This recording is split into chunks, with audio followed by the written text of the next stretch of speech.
It is a remarkable privilege and honor they have given me to serve as their senator. The people of Garisa are an optimistic, hopeful, patriotic, hardworking, and determined people. A people defined by their values, traditions, culture, and artifacts handed down by previous generations. A people with high aspirations for a better future and who continue to overcome great odds to play their part in nation building. This is the character of the people I represent, and these are the people I am honored to serve. To the elders, political leaders, women and youth leaders of Garissa County, I say thank you. You have shown what is possible when everyone is brought together at the table of brotherhood. You have shown that it is possible to reach a consensus. In the course of my service, I want to assure you that my key agenda will be to always strive to ensure that no matter whatever difference in opinion or position on issues, we will always have a platform to express them, be heard, to reach a consensus for the good of our people and counties. I want to assure you that I will strive and do my very best to uphold the trust you have placed in me to be your voice inside and outside this house. I also want to thank my party leader, the President, His Excellency, the President of the Republic of Kenya, and my party for the overwhelming show of confidence and support. Mr. Speaker, sir, I also want to thank the honorable members here for their message of congratulations, and to just mention that they have put more pressure on me than I came. They've spoken very kind words, and I want to thank them. Mr. Speaker, I stand before you today a new member with much to learn about the workings of this House. But one thing that has stood out for me so far is the warm welcome I have received from the honorable members and the staff who dedicatedly serve this House so admirably. For this, I say I am grateful. Honorable members, my sense of reverence for this Senate is enhanced in the realization that this third Senate, since the formation of the Republic, that this is the third Senate since the formation of the Republic. The first Senate was constituted between 1963 to 1966. The second sat between 2013 and 2017, and I am privileged to be part of the third sitting. As I reflect on this honorable institution, it is not lost on me that historically, the Kenyan Senate has always been formed at pivotal moments whenever our country has tried to re-engineer, renew, and rebirth itself. Indeed, the Senate has never grappled with easy issues. It has been faced with enormous challenges, and I would like to illustrate briefly. When the first Senate was formed, at the formation of the Republic, it faced the challenge of a young nation trying to break free from the shackles of colonialism. The second Senate was birthed when Kenya ushered in a new constitutional dispensation. It was faced with the challenge of bringing to life the new constitutional order and setting up the foundations of ideals and aspirations contained therein.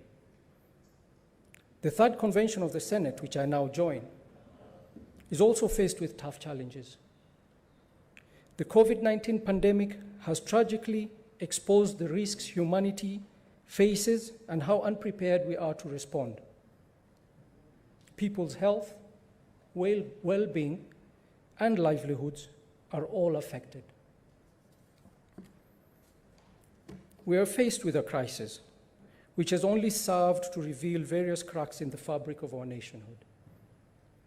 Make no mistake, this is a crisis faced world over. The pandemic is grappling in every state in this world of ours, and we're no exception. However, an honest look at our country shows that it has only revealed the growing economic and social inequalities that existed way before and have only been worsened through the pandemic. I joined this house at a time when my people in Garisa and all Kenyans are experiencing unprecedented tough times. We are losing Kenyans to COVID, 2,300 and counting. These are not just statistics. They are fathers, mothers, sons, daughters, grandparents, and friends. Families are in pain. As someone who has undergone the loss of a loved one, I know this pain all too well. It is a pain made worse by the uncertainty of what the future holds. Does this Senate have a role in easing the collective pain we have undergone and continue to experience as a country? Does this Third Senate have a role in renewing the collective dreams, hopes, and aspirations of Kenyans? In my humble opinion, we have a role. The Constitution empowers us to represent the interests of the counties and their governments. And in this, I read that the debates and decisions we make, especially during these challenging times, must be empathetic to the people we represent in those counties. We must show empathy by being creative in how we make sure that the resources we oversight for our counties create a much needed relief for our people.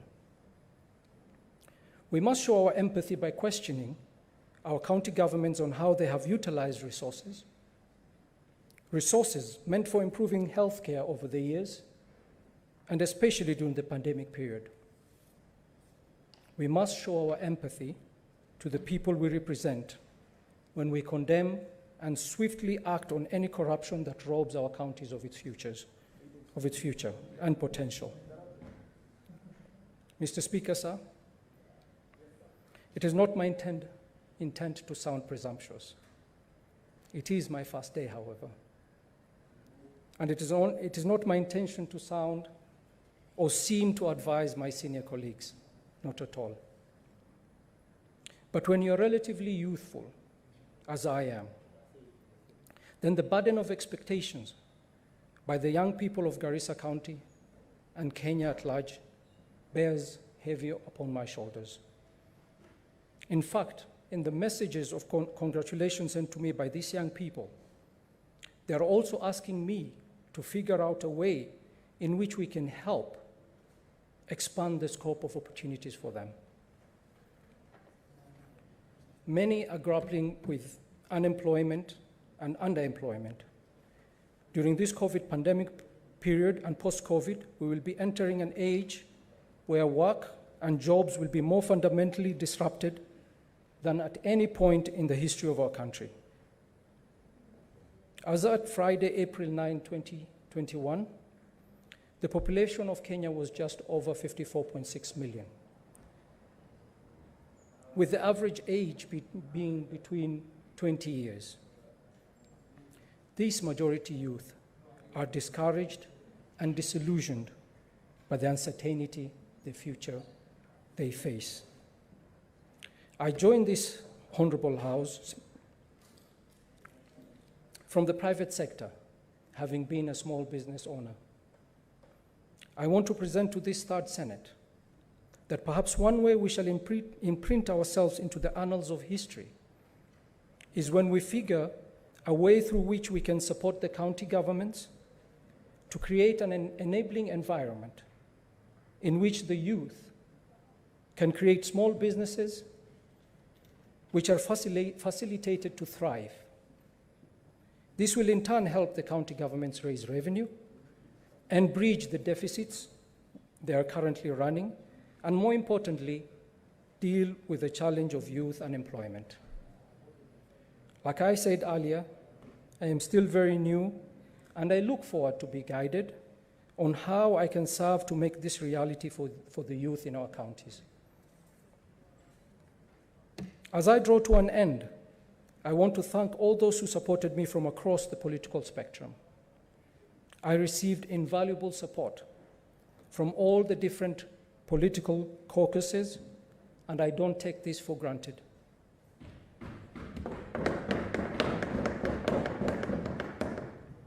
In fact, it has made me reflect on the possibilities of what we can achieve when we put unity of purpose above divisive partisanship.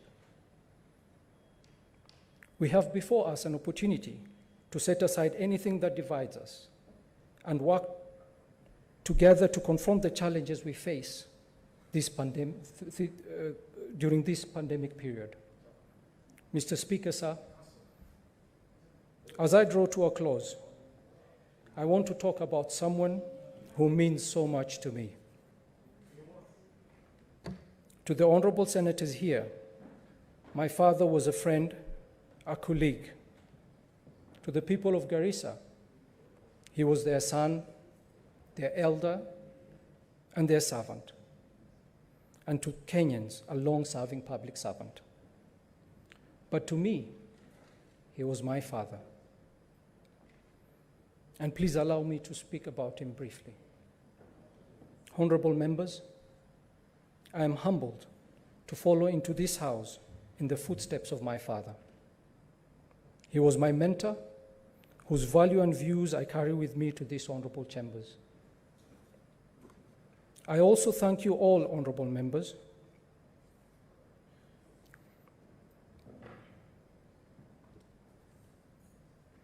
Mr. Speaker, sir, upon his passing on February 15th, 2021, the Honorable Senator, Senior Counsel, James Orengo, moved a motion in this very House, paying tribute to my father. I thank him very, very much. I also thank all the honorable members who stood up one after the other as they gave moving speeches, remembering him with so many kind words. I thank you all. As a family, we watched you pay your tributes and also learned so many new things about our father. And on behalf of the entire family and on behalf of my mother, I thank you all. And God bless you all.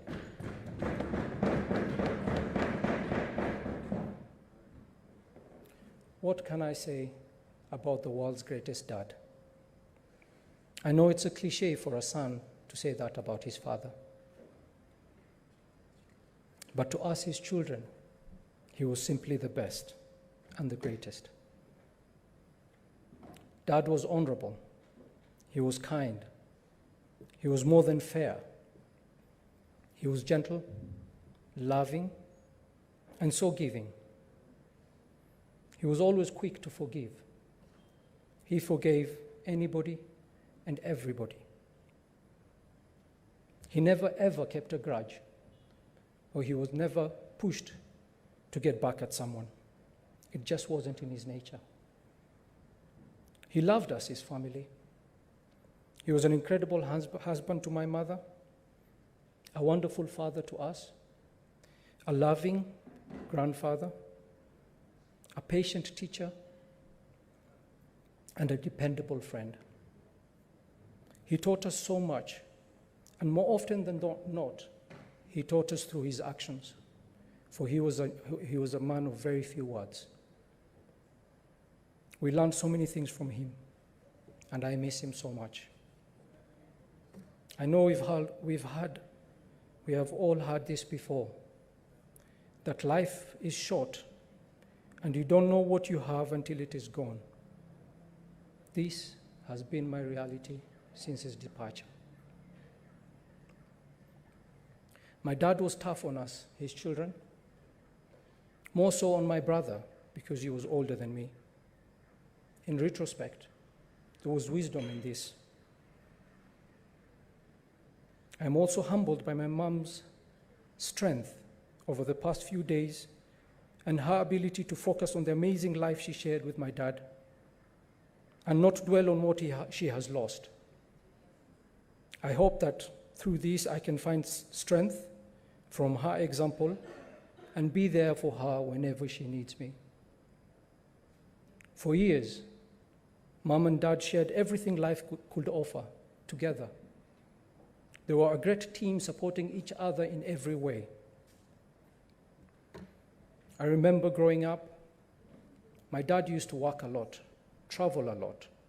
We would move from province to province or district to district. Senator asked how many schools we went to. I went to 8 primary schools in my life. My dad would not have us stay in another town and him stay in another town. I remember one time I asked my mother, "Why does Dad work so much?"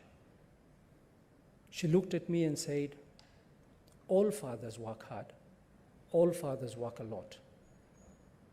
I didn't realize it then, but that was one of the biggest lessons I learned from my father, the value of hard work. He woke up every day, put on his shoes, and went to work. Even when he was unwell, he would get up and go to work. He truly believed that if you work hard, treated people with respect, helped where you could, and with a little luck from God, you would have a meaningful life. He showed strength and love right up until his last days with us.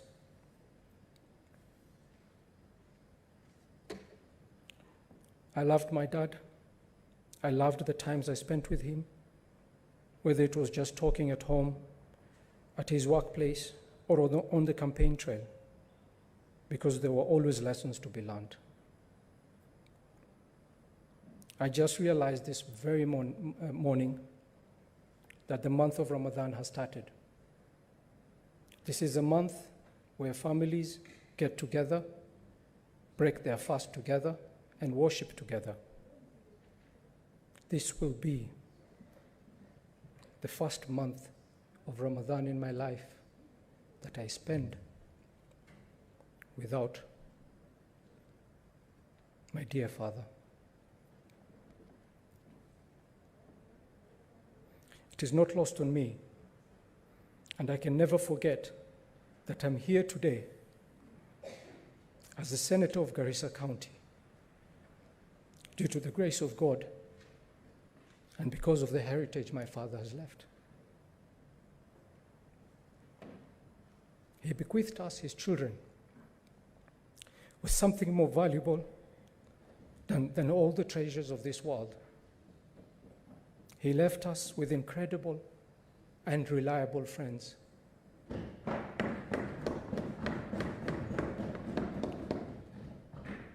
Many friends, I can't even keep up with all of them, who are still sending us messages of what he meant to them. We are truly blessed and grateful to our late father.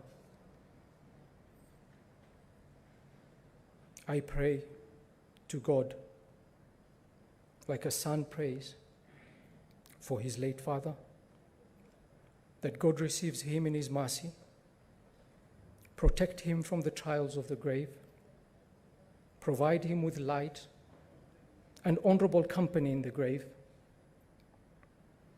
And I pray to God to wipe away all his sins and grant him the highest accord. Amen.